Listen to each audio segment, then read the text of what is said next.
Well, this morning we're going to move out of your favorite book.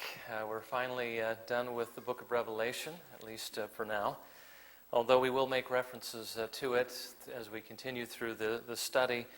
And I don't foresee it going a whole lot longer. We've covered the thing that took the most time, which was the book of Revelation. We're going to spend just one Lord's Day morning, just this time on Daniel's 70 weeks. And next week we're going to actually be listening to Dr. Hartnett as he comes to talk to us about the relevance of the Bible in an age of science. But then the following week we're going to begin looking at Matthew 24 and 25. And then that'll probably take a couple of weeks. And then following that we're going to deal with the millennial question one more time. And then we should be pretty much done with that. So anyway, were there any lingering questions on the book of Revelation, or have we pretty much settled that for now? Okay, we want to see how the Daniel's 70 weeks actually fit this pattern as well.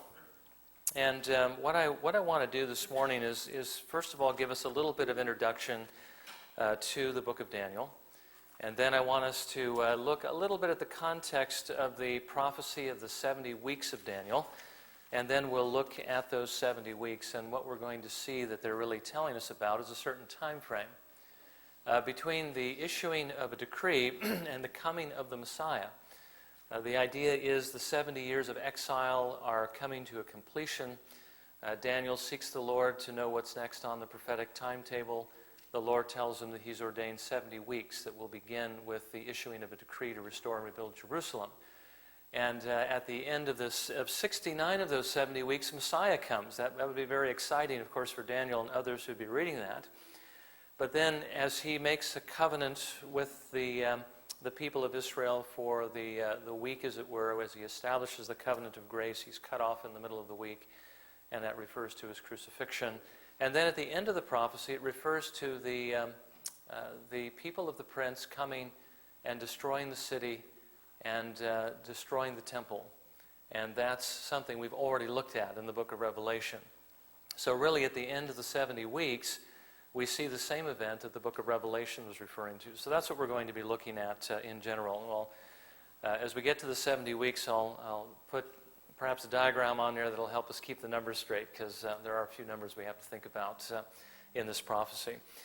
Well, let's begin with a little bit of background on Daniel, and it has been a little while since we've been looking at our Old Testament survey, where we actually looked at some of this material as far as who Daniel was and when he lived. I think you probably understand by now that Daniel is what we call a post-exilic prophet, which means that he lived during the time of the Babylonian exile. That was after the Lord's cup had been filled up. He had had enough of Judah's sins. The land had not been observing the Sabbaths. They were supposed to sow for 6 years and then not sow the seventh year, and they hadn't done that for, I think it was about, 490 years. They hadn't let the land observe its Sabbaths, and so the Lord sweeps them out of the land for 70 years, 1 year for each of those 7-year Sabbaths that they missed, so that the land could observe its rest. Well, that takes place when the Lord brings Nebuchadnezzar against Jerusalem. And as you know, or perhaps you recall, there were actually 3 deportations when Nebuchadnezzar came up against them 3 times. The first one took place in 605, and that's when Daniel was taken, carried away to Babylon with Hananiah, Mishael, and Azariah, which we later know as Shadrach, Meshach, and Abednego. The second deportation takes place in 597. Nebuchadnezzar comes and he takes Jehoiakim, who was the prince or the king of Judah, and then later his son Jehoiachin, into captivity. He carries off another 10,000 captives, and among them Ezekiel. Ezekiel is another one of those exilic prophets, those who prophesy during the time of the exile to let the people of God know what's going on and what the Lord is intending to do after the 70 years are up. Finally, in 586, after a long siege, Nebuchadnezzar destroyed Jerusalem and the temple and carried the rest of the people into captivity. He left some of the poorest there to continue to tend the land, and also Gedaliah, whom he made governor, and that's the one that Jeremiah actually ministered to. So we see that, if nothing else, Daniel, Ezekiel, and Jeremiah were all contemporaries, and they were all, I believe, connected to the southern kingdom was the only one that was left by that time, and they prophesied during the time of the exile. Now, I already told you the exile was to last for 70 years, and as far as which 70-year time frame that is, I'm not entirely clear. As a matter of fact, when the Jerusalem and the temple were destroyed in 586. 70 years later, there was the rebuilding of the temple in 516. In 605 was the first deportation, but 70 years later was the decree of Cyrus to let the people return in order to rebuild the temple. So it could be either one of those time frames, but it's 70 years is the time frame that the Lord took them out of the land. Perhaps the first one might be the more accurate one. Now, with regard to Daniel, we think that he was born around 623 BC during the reign of Josiah, son of a noble family of Judah. He was a prophet, as we know from his prophecies. But Jesus also calls him a prophet in Matthew 24, verses 15 through 17. By the way, when we get into Matthew 24, we want to see the connection between that and Daniel and his prophecy, the abomination of desolation, which we're actually going to be looking at today. It's in the 70 weeks as well. Therefore, when you see the abomination of desolation, which was spoken of through Daniel the prophet, standing in the holy place, let the reader understand. Then those who are in Judea must flee to the mountains. Whoever is on the housetop must not go down to get things out that are in his house. So, as I mentioned before, when he was a youth, he was carried to Babylon, where he entered the service of the king. His name was changed from Daniel to Belteshazzar, which means Prince of Bel, or Bel protect the king. I think I mentioned before that these other three youth that were taken with him also had their names changed. They gave all of their captives Babylonian names, probably to try to connect them with their religion and with their culture. We know that Daniel was trained in the school of the wise men of Babylon, very early distinguished himself with regard to his personal piety and strict observance of the Mosaic law. Remember when he wouldn't eat the king's delicacies but wanted only vegetables because he didn't want to eat things that were unclean. It's not because he was observing, let's say, a fast, or he became what do you call it, a vegan, sort of a, as far as dietary laws, he just didn't want to eat the unkosher food of the king. So he basically kept the dietary law, and the Lord blessed him for it. And the others, they stood out head and shoulders among everyone else. And again, that reminds us that when we do what is pleasing to the Lord will always bless us, as Solomon says in Proverbs 16:7. When a man's ways are pleasing to the Lord, he makes even his enemies to be at peace with him. And I think Daniel's conduct in Babylon is a good example of how we ought to be conducting ourselves in a post-Christian era, in a post-Christian country, how we can still honor the Lord and expect that the Lord would still grant us his blessing, even though we're working for people that don't know the Lord, such as Daniel did with regard to Nebuchadnezzar. Well, as I mentioned, he excelled those around him. He became known for his skill in interpreting dreams. He interpreted the dream earlier on of the king's dream with the statue, and we've looked at that before. He rose to the rank of governor in the province of Babylon, even becoming prefect over all the wise men of Babylon. The Lord blessed him with a long life. He ministered through the reigns of Nebuchadnezzar and Nebuchadnezzar's son Belshazzar, and then Darius the Mede and Cyrus the Persian. Remember that the dream of the statue reminded Nebuchadnezzar that his kingdom wasn't going to last forever, but he was going to be supplanted by the Medes and the Persians, and then, of course, after that it was going to be the Greece, but Daniel didn't live to that particular point. But he did live to see the Medes and the Persians, and after that it would be Rome. Daniel never returned to Jerusalem, but he did see his people return to the land to rebuild the temple. So the other benefit, of course, the other blessing that Daniel received was the fact that he was able to receive these prophecies, and not just one in the book of Daniel. There are actually a number of them. We looked at a few of them, the ones that had to do with the four kingdoms that corresponded to the statue. But there are others, and this is one of them, Daniel's 70 weeks. And then finally, the time and circumstances of his death are not recorded. He probably died at Susa, around 85 years of age. Ezekiel, with whom he was contemporary, mentions him as a pattern of righteousness and wisdom. So even distinguished among his peers. Okay. So let's go ahead and take a look at the 70 weeks of Daniel, and it's the prophecy you'll find in Daniel chapter 9. And this is a very important prophecy because it's one that a number of things hinge on. At least as you are working through dispensationalism, they make a great deal of Daniel's 70th week. You are actually going to find that at least some who are not dispensationalists will agree with the first 69 weeks. We agree with the time frame they fall in, even though there's a number of views on how to understand those weeks. But the 70th week we have a very strong disagreement on. We believe that that week was fulfilled in the past. Sounds kind of similar to the book of Revelation, doesn't it? We, at least a number, not everyone, of course, in the OPC or in the Reform camp believes that Revelation is completely fulfilled. But there are a number who do. But we're going to look at Daniel's 70th week also as having been fulfilled in the past. Okay. Well, let's go ahead and read the prophecy. It's in the middle of page 2 of your handout. 70 weeks have been decreed for your people and your holy city, to finish the transgression, to make an end of sin, to make atonement for iniquity, to bring in everlasting righteousness, to seal up vision and prophecy, and to anoint the most holy place. By the way, the word place there is simply supplied. It's not in the original text. So you are to know and discern that from the issuing of a decree to restore and rebuild Jerusalem until Messiah the Prince, there will be 7 weeks and 62 weeks. It will be built again with plaza and moat, even in times of distress.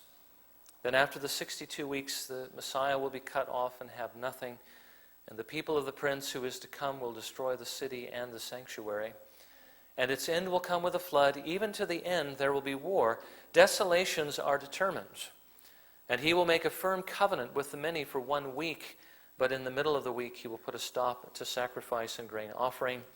And on the wing of abominations will come one who makes desolate, even until a complete destruction, one that is decreed, is poured out on the one who makes desolate. I want you to notice the terms there, abomination and desolation.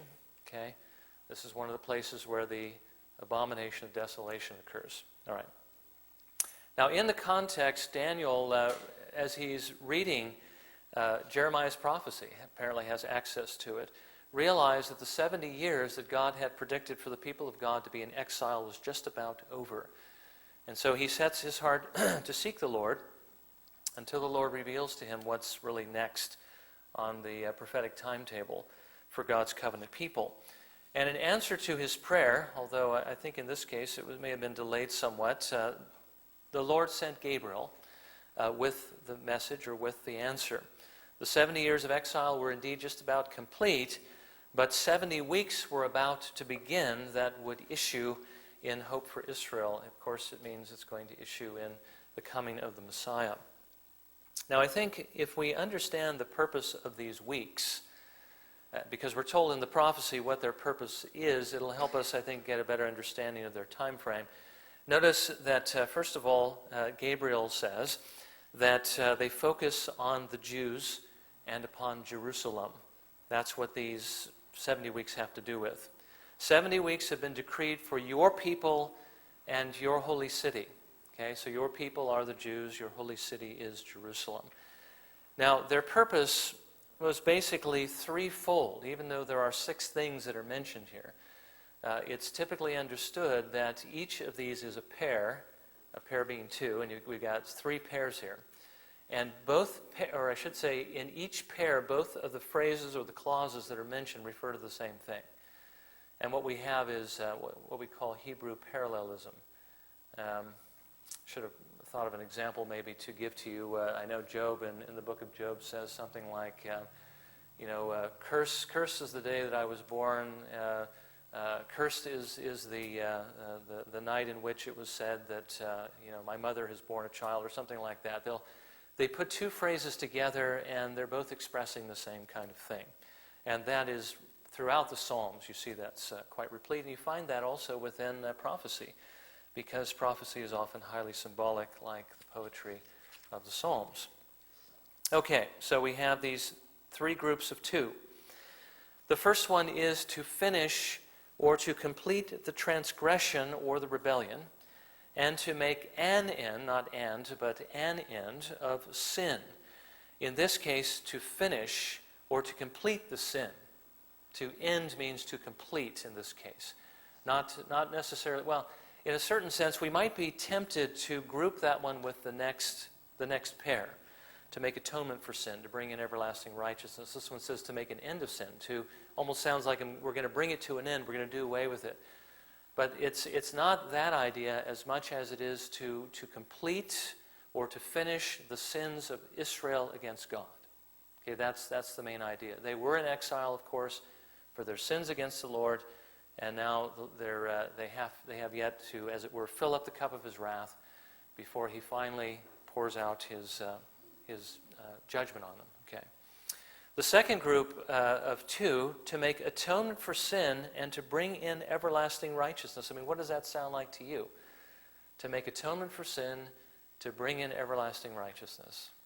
Well, that's, of course, what the Lord Jesus Christ did when he died on the cross. Okay.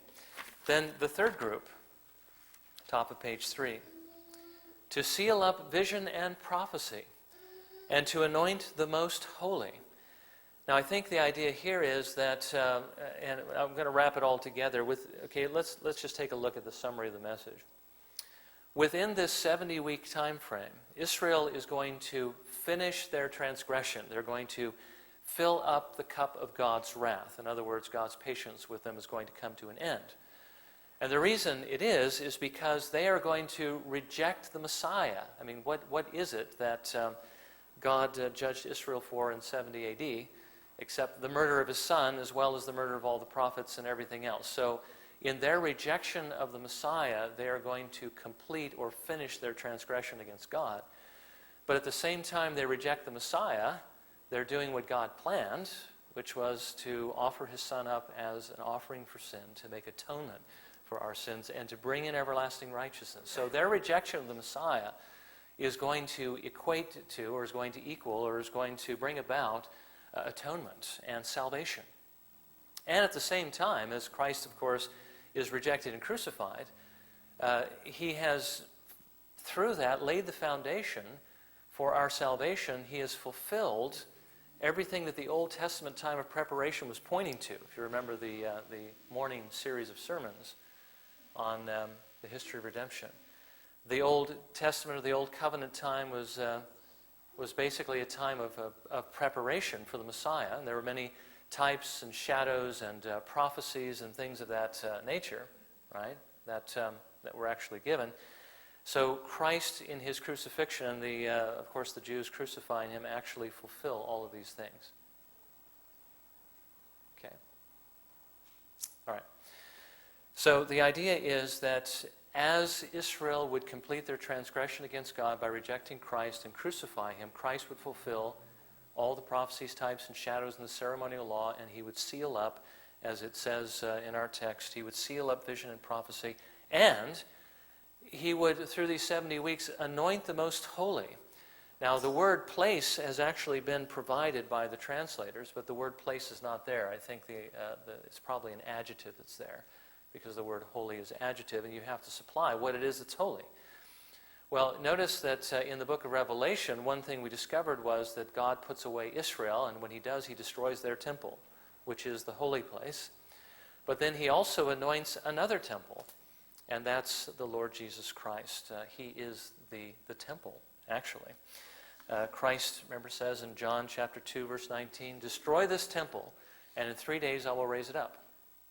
Okay, and they said, well, it took so many years to build this, and you're going to build it in 3 days. And John says he was referring to the temple of his body. So the idea here is that Christ is the temple. And of course, his people are the temple. And the bride of Christ is the temple of God. And God puts away faithless Israel and destroys their temple. And then he takes to himself a new temple, which is the church, the bride of Christ. So what we have here is everything that we see happening in the New Testament. And the Lord is revealing that to Daniel. He's giving him the time frames of when these things are actually going to take place. Okay, now let's look at the time frames, because that's where a majority of the disagreement is among the different views within the church. Now let's just take an overview of this real quick. I erased this so I could put a timeline on here, and we could lay out the 70 weeks. And thankfully, they're grouped only into a couple of large groups. I think there's let's just go like here. We have 70 weeks total. Okay, so by the time we get to here, we're at 70 weeks. Okay. Alrighty, we do have the 70th week actually offset for us. And we have another group of 7 weeks. And we have a group of 62 weeks. And by the way, when you add those two together, maybe I should make those a little bit larger, you get 69, leaving only the 70th week, right? Okay, so we have 7 weeks here, and we have 62 weeks here. 70 weeks we achieve here, but we have 1 week left right here. Okay. Now we're told that these 70 weeks actually begin with the issuing of a decree to restore and rebuild Jerusalem. So they begin with a decree. That's what starts the clock, okay? After the decree is issued, there's a 7-week period, and it's typically understood that this 7 weeks is referring to the time it's going to take to rebuild Jerusalem. So it's going to be done in 7 weeks. So here, this isn't hard and fast, but let's just say that Jerusalem is rebuilt here. Okay.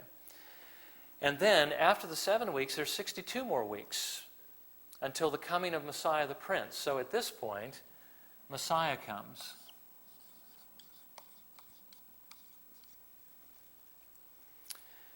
Okay, but then it says, after the 62 weeks, Messiah will be cut off and have nothing. Okay? After the 62 weeks. So Messiah comes at week 62, or it has to be 69 actually. But after the 62 weeks, which follows on the 7 weeks, so we'll call that after the 69 weeks, or, as a matter of fact, with what comes after the 69th week? The 70th week, okay. Good, very good. Okay. So sometime within the 70th week, Messiah is cut off. All right. And as a matter of fact, there's also, if you take a look at the prophecy here, it does say in the middle of the week he's going to put a stop to sacrifice and grain offering. By the way, as we get into this, let me just ask you this question. The middle of a 70th week would be about how much time? 3.5 years. And how long did Jesus minister? 3.5 years. Isn't that interesting?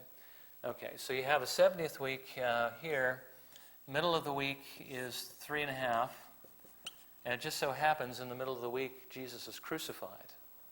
And when he is crucified, what happens to the sacrifices and the grain offerings? Okay, they don't technically stop, but as far as their efficacy, they do, right? I mean, Christ abolished it. He fulfilled it. It's gone. Okay. All right.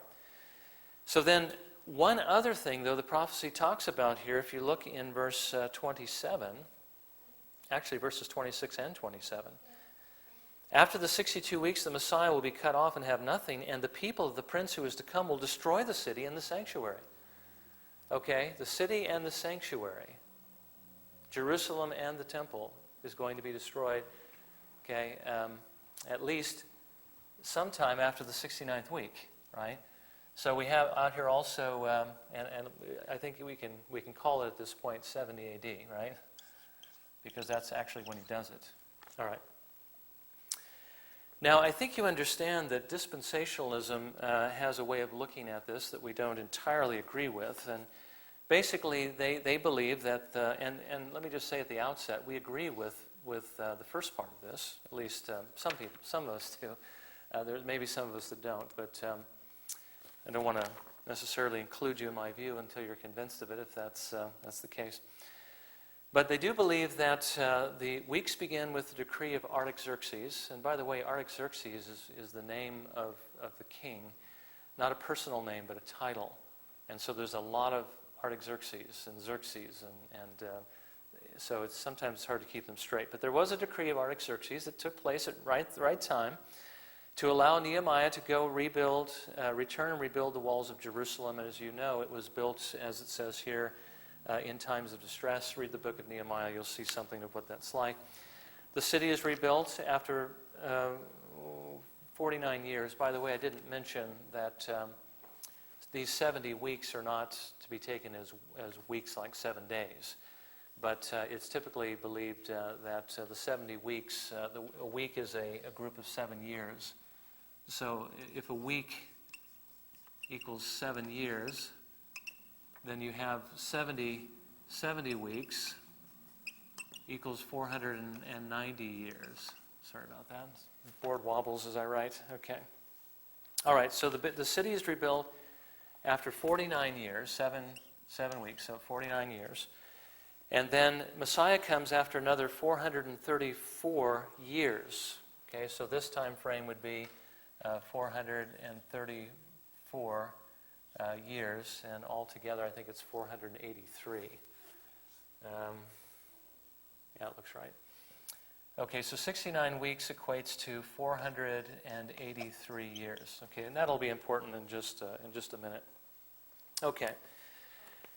Now, what they believe, though, is they believe that after the 69 weeks, when it says here that 7 weeks and 62 weeks until the coming of Messiah the Prince, they believe that that's the time frame in which he comes and is cut off. In other words, they believe that you have to back up 3.5 years here, and that Messiah actually gets rejected here because they want to keep this entire week intact for some time in the future.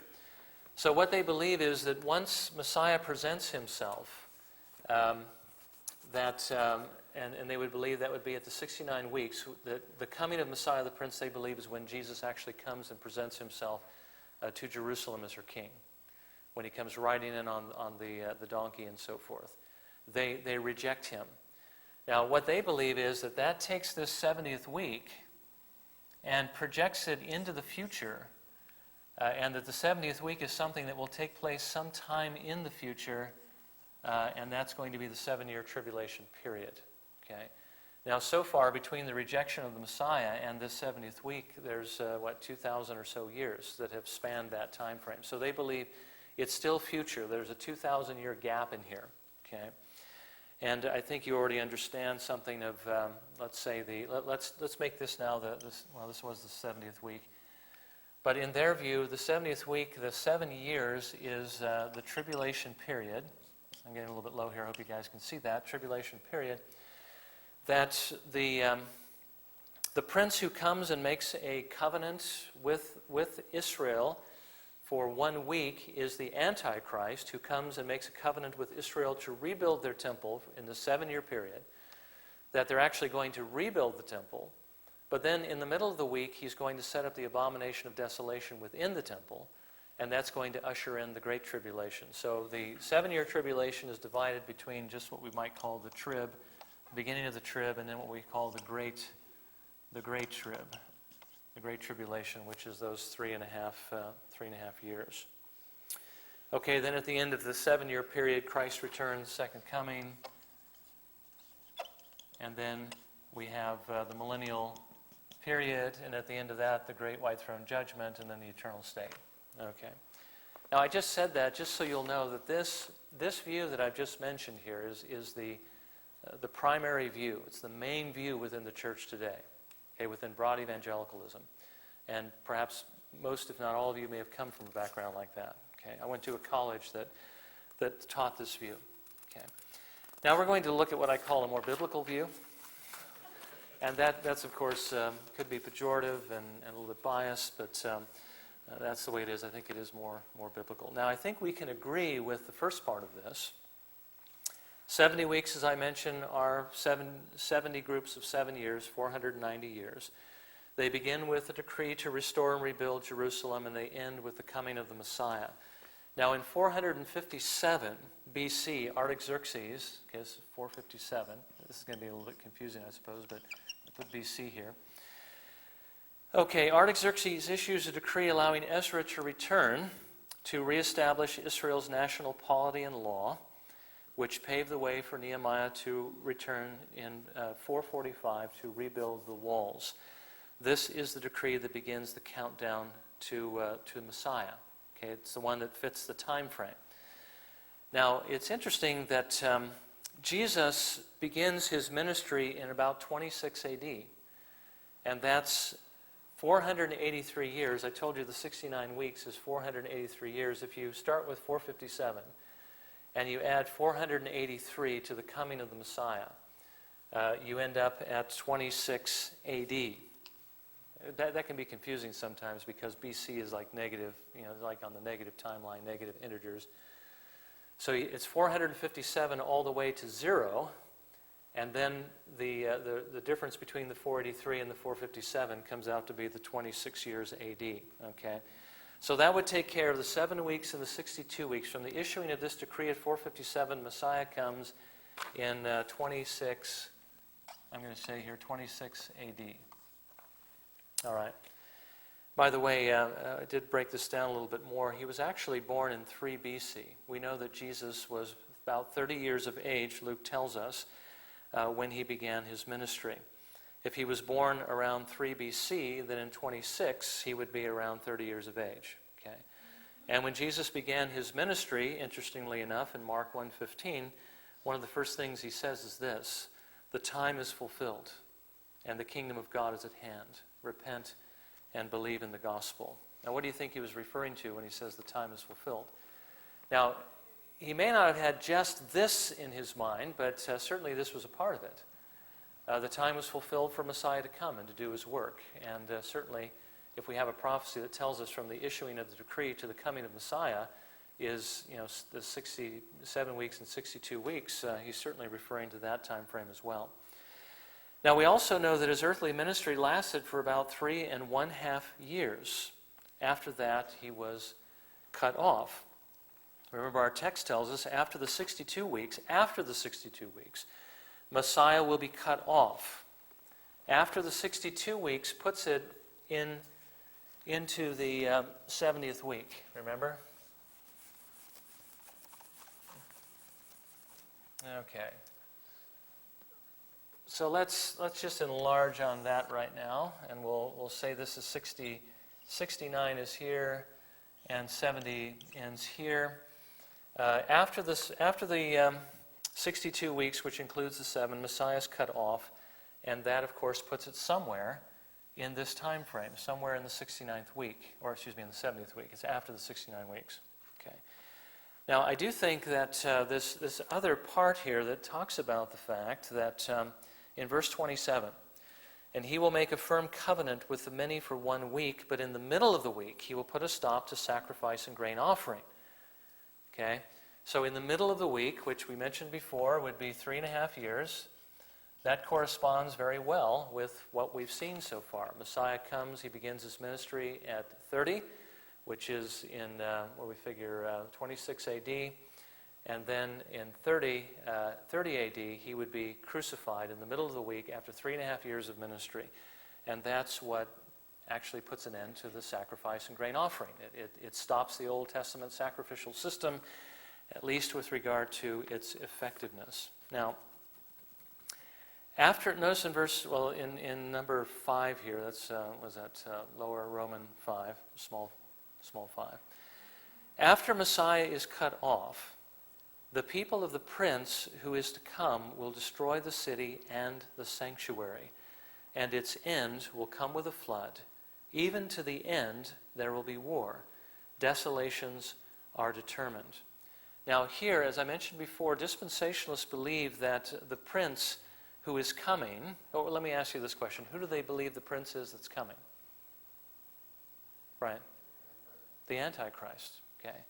Now, I want you to look at this for a second, though. I mean, look at the text we've just read in verses 24 through 27. If you were to guess who the prince would be in this whole context, who would you think it would be? I mean, what other options are there besides the Antichrist? What's that? Christ, right? Because who is the prince that Gabriel's been referring to up to this point? Messiah the prince, right? So dispensationalism has interjected into this text a character that wasn't there before. This prince who is to come, and they've made it, notice, I want you to notice the translators have, looks like they've done the same thing. Because you have Messiah the prince, at least in my Bible, it's capitalized. Messiah is capitalized and prince is capitalized. And then in verse 26, Messiah is capitalized again. But then you have the people of the prince, and that's not capitalized.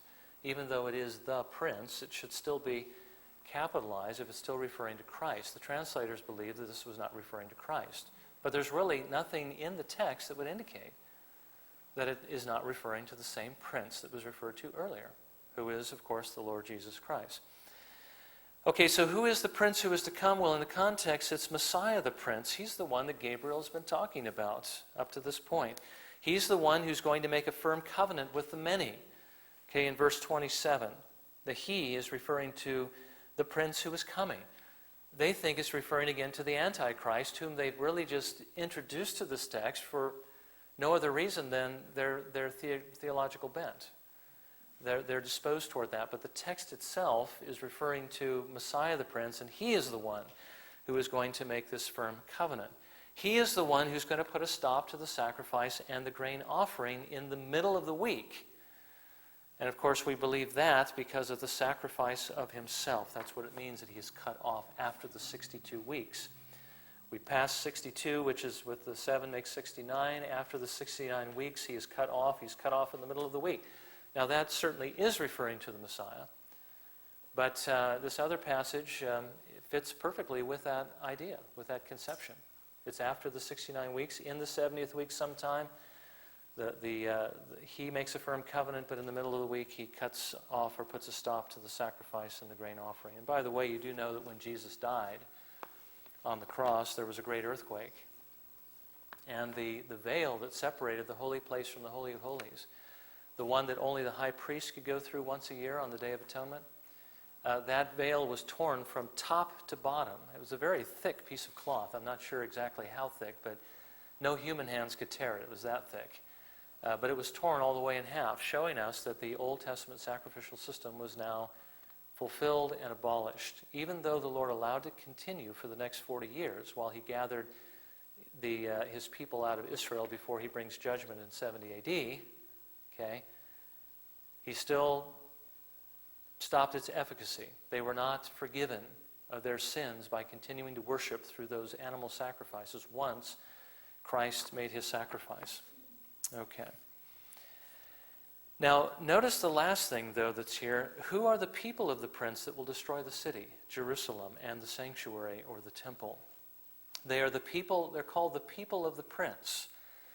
Now, dispensationalism believes that it's the Antichrist and that he's going to have his followers and they're basically going to destroy the temple and the city and so forth, certainly desecrate it. But from the viewpoint of the book of Revelation that we've been looking at, remember that the Lord enlisted the help of the Romans in order to bring this about. And it's not unlike the Lord to enlist the aid of foreign powers and foreign armies in order to do his will. Remember Habakkuk, when he was standing there waiting and watching, seeing this foreign army march against, I think it might have been Israel. He's saying, Lord, how can you judge a more righteous nation with a less righteous nation? Well, the Lord said he could do that, and then he was going to judge that nation for their sins against God's people. But he often enlists foreign armies to do that. Here's one example. The decree of Artaxerxes, of course, is one way the Lord uses a foreign power to get his will done. But we even have the decree of Cyrus, king of Persia, to allow the people of God to go back into the land to rebuild their temple. And Cyrus sees himself as a servant of the Lord, as one that the Lord has decreed. Now in the first year of Cyrus, king of Persia, in order to fulfill the word of the Lord by the mouth of Jeremiah, the Lord stirred up the spirit of Cyrus, king of Persia, so that he sent a proclamation throughout his kingdom, and also put it in writing, saying, Thus says Cyrus, king of Persia, the Lord, the God of heaven, has given me all the kingdoms of the earth, and he has appointed me to build him a house in Jerusalem, which is in Judah. Whoever there is among you of all his people, may the Lord his God be with him, and let him go up. So the idea here is that Cyrus realizes that the Lord, the true God, has actually, the one who actually gave him authority over the kingdoms of the earth, appointed him to build this house. So he sees himself as the Lord's servant. Now, not every foreign power saw themselves as the Lord's servant, but the Lord would sometimes stir up, an army from the north or from the east, and he would bring them against Jerusalem. He often used foreign armies to carry out his will. The people of the prince who is to come are really the Romans. Okay? Now the Lord, as we know, exacted judgment in 70 AD against the Jews for crucifying the Lord Jesus Christ by desolating the temple, and destroying the city. I think you'll remember that some of the quotes that we got from Josephus reminded us that Jerusalem was razed to the ground. I mean, it was demolished except for one wall that they left standing in order for the Roman soldiers to camp against. Okay. So the idea is that sometime after the Messiah is cut off and he puts a stop to the sacrifice and grain offering, comes the destruction, the desolation of the city and the temple. Now, that was simply to fulfill what the Lord had said he was going to do in the parable of the vine grower. Remember in Matthew 21:41, he will bring those wretches to a wretched end and will rent out the vineyard to other vine growers who will pay him the proceeds at the proper seasons. I mentioned before that this is the abomination of desolation that Jesus spoke of in the Olivet Discourse. I read this earlier just to point out that Daniel was a prophet. Now to see the abomination of desolation. Therefore, when you see the abomination of desolation, which was spoken of through Daniel the prophet standing in the holy place, let the reader understand, then those who are in Judea must flee to the mountains. Well, what is the abomination of desolation that's being referred to here by Daniel the prophet? Well, it's the desolation of Jerusalem and the desolation of the temple. Jesus warned that was going to happen in Matthew chapter 23, the next text down. Jerusalem, Jerusalem, who kills the prophets and stones those who are sent to her. How often I wanted to gather your children together, the way a hen gathers her chicks under her wings, and you were unwilling. Behold, your house is being left to you desolate. Now, put your thinking cap on here for just a moment and compare the first verse that we read in Matthew 24 about the abomination of desolation and what the disciples were supposed to do when they saw it to the Luke 21 passage I'm going to read now. But when you see Jerusalem surrounded by her armies, when you see Jerusalem surrounded by armies, then recognize that her desolation is near. Then those who are in Judea must flee to the mountains, those who are in the midst of the city must leave, those who are in the country must not enter the city. Now notice that Jesus tells his disciples in these two parallel passages to do the same thing when they saw the abomination of desolation and when they saw Jerusalem surrounded by her armies because her desolation is near. The point is, the abomination of desolation and what he's referring to in Luke 21 is the same thing. It's the desolation of the city, the desolation of the temple, when they see the Roman armies coming to bring about that desolation. They were to be ready for that, and they were to get out of the country, and we've already seen why that was. And the Lord, remember, as he held back the four winds, civil war in Rome, he gives the Christians time to escape, and then, of course, as they're marching on, when the four winds are finally released, the Lord says, "Come out of her, my people, otherwise you're going to partake of her judgment." The Lord still gives them time to escape. Those who were ready and watching actually historically escaped. The ones who didn't take it seriously did not escape, and they were trapped inside the city and destroyed along with the rest of the Jews. I'm not sure how many survived that, but not many. Okay. Now, one thing I want you to notice is that Gabriel doesn't tell Daniel in the time frame of the 70 weeks when that event was going to take place. It says here in verse 27 again that, verse 26. After the 62 weeks, the Messiah will be cut off and have nothing. And the people of the prince who is to come will destroy the city and the sanctuary. Okay, now it doesn't say when they're going to do it. It just simply says after the 62 weeks, Messiah is going to be cut off. And then it goes on to say, and its end will come with the flood. Even to the end there will be war. Desolations are determined. Now he backs up again. And he will make a firm covenant with the many for 1 week. But in the middle of the week he will put a stop to sacrifice and grain offering. That happens in the middle of the week. But then he goes on to say, and on the wing of abominations will come, future, one who makes desolate, even until a complete destruction, one that is decreed is poured out on the one who makes desolate. Now, one thing that we do not know for certain is that the destruction or the desolation of the city and the temple take place within the 70th week. It doesn't actually say that it does. It just simply says it's going to happen after the 69 weeks. So there's no reason for us to think that this 3.5 years that's left over here is somehow getting projected. This is the 70th week of Daniel, let's say. Is getting projected all the way to 70 AD. It could be that in the middle of the week when Messiah is cut off, the remaining 3.5 years just simply expire. And then the prophecy reminds us that sometime soon after this, the people of the prince who's cut off in the middle of the week is going to come and destroy the city and the sanctuary. So what I'm trying to point out is that the last event that really takes place is the one that takes place in the middle of the week. And that's, at least with regard to the 70 weeks. And that's the Messiah being cut off. 70 AD is in view, but it's beyond that time frame. Okay. So anyway, that's pretty much it, I think. So just to conclude, we can agree with the dispensationalists with regard to the time frame of the 69 weeks, but the 70th week is not future to us. 70th week is actually past.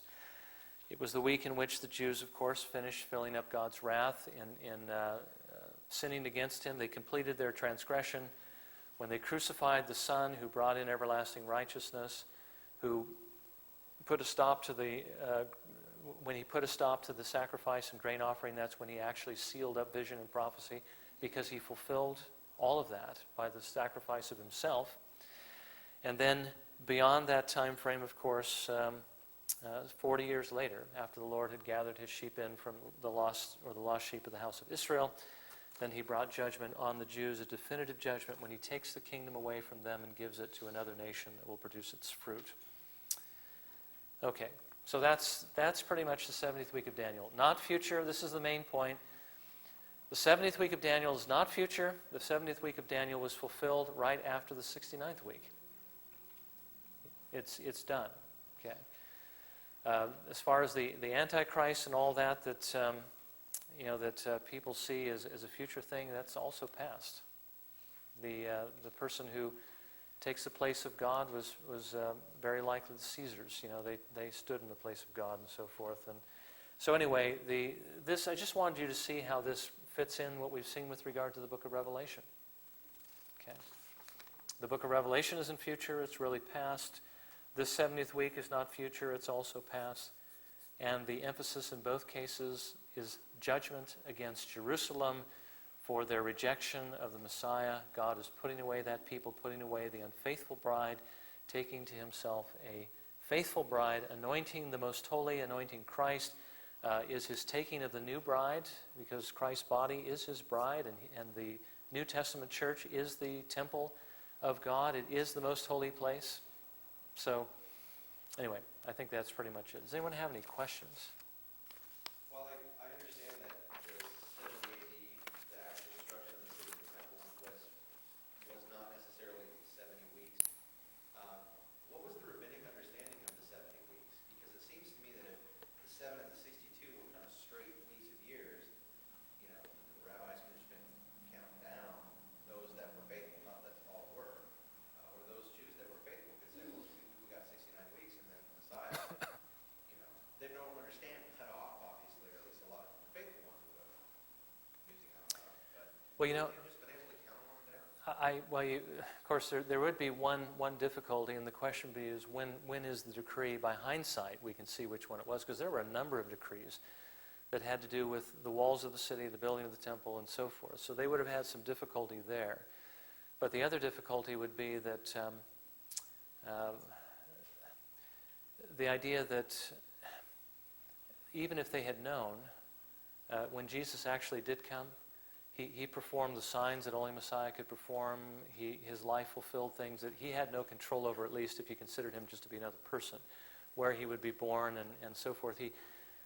The Jews saw the fulfillment of all these things, and the ones whose hearts were wicked and steel and rebellion accused him of doing the work he did by the power of Satan, committing the unpardonable sin and so forth. So why weren't they looking for him? Well, some of them were. Remember, there were some that at that time frame were looking for the consolation of Israel.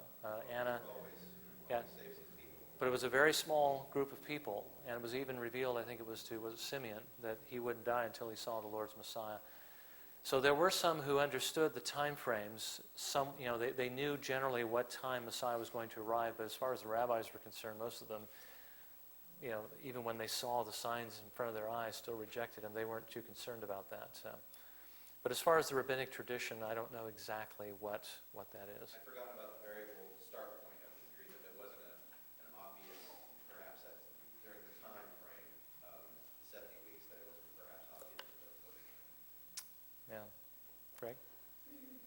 The sealing up of vision and prophecy, do you see that as end of Old Testament prophecy, or does it project out to the cessation of the revelatory gifts? I did hear an exposition, I think, of the passage in Corinthians, which is based on a passage in Isaiah, the understanding that the speaking of foreign languages amongst God's people was a sign of judgment. I think that's pretty clear. And that therefore on the day of Pentecost, when the gift of tongues is given, you have all these foreign languages being spoken right in the heart of Jerusalem. That was the cause of the consternation of the people and wondering what this might mean. And then as you get closer and closer to the destruction of the temple, you have the Apostle Paul saying, well, I wish all of you would speak in tongues more and more, because that's the sign of the judgment. But when that judgment was fulfilled, obviously that sign purpose would go away. So I'm just wondering whether the cessation of those revelatory gifts ties into this Daniel prophecy, the sealing of the vision of prophecy, or whether it's pointing in a different direction. Well, there's two possible ways, I guess, of looking at that. It could be that the particular prophecies and visions that are sealed up at that time are not absolutely inclusive of everything. That there could be some following that, so that might not even be in view. The other possibility is, and it was something I had thought about before, but I really didn't want to introduce a gap into this. We have this other 3.5 years of the 70th week, and the thing is, if the 70 weeks seal up prophecy and vision and so forth, and we want to include what you just said, we could take this and we could project it out to include 70 AD, where there'd be a definitive end of those things. It just so happens that the Jewish war lasted for 3.5 years, which is quite an interesting thing. But this is the only time frame left dangling. But to do that, we have to introduce a gap here of 40 years. So I guess we would have a gap theory like dispensationalism, only our gap wouldn't be as long as theirs. Their gap is 2,000 years and running, and ours would be 40 years and expired. So that's a possibility. Either that prophetic, that particular aspect of prophecy and vision was not in view in this particular text, or that 3.5 years is actually referring to the future end of the judgment against them, and that these things we just said that don't necessarily fall within the 70 weeks may, and it's put off for this 40-year. It's almost like a bit of it's a gracious period where the Lord is gathering his people together before he brings judgment for this act here, which is entirely possible. Any other questions or comments? Brian? She said what it says, the prince of the people he The people of the prince who was coming. Yeah, it says, the people of the prince who is to come. That would be Titus and so forth. That the reference that they're under God's power, so it means all men ultimately belong to God, which is created with everything. Yeah, the thing is, when the Lord brings a foreign power against his people, or even, although most often it was against his people for their covenant breaking, he would call those people his servants. They were his people, but not his covenant people, but his armies to fulfill his will. And so the prince is not Titus. The prince is actually the Messiah. The people of the prince would be Titus and the armies of Rome, as well as Vespasian and everybody else that was involved in that whole thing. Yes? With regard to the Hebrew language and that word prince, the Hebrew language doesn't really give indications other than context with regard to capitalization. I mean, I know they don't have vowels and that, but do they have? Yeah, there's no capitalization. There's no capitalization in Hebrew. There's in Greek, of course, we're not in Greek here when we're looking at Daniel, but in Greek, there's either all capitalization or all lowercase, but there's no mixture of the two. You have it. Your manuscript would be all capitals, or it would be all small letters. But in Hebrew, there's neither capital nor small. There's just one. Yeah. But this capitalization it's our mechanism. Yeah. Okay. Any last questions or comments? All right. Well, next week we're looking at actually Dr. Hartnett and his presentation. So we're also, by the way, we are starting Sunday school a little bit earlier. So if you get here at 9:30, you're going to miss half of what he has to say. So try to be here a little bit before 9 o'clock if you can. And we're going to go from 9 to 10, and perhaps that'll give a little bit more time for interaction and so forth following, because we'll have a full hour from the time he's finished, provided he finishes at 10 o'clock till 11 o'clock when we begin our service. Okay? All right, well, let's have a word of prayer.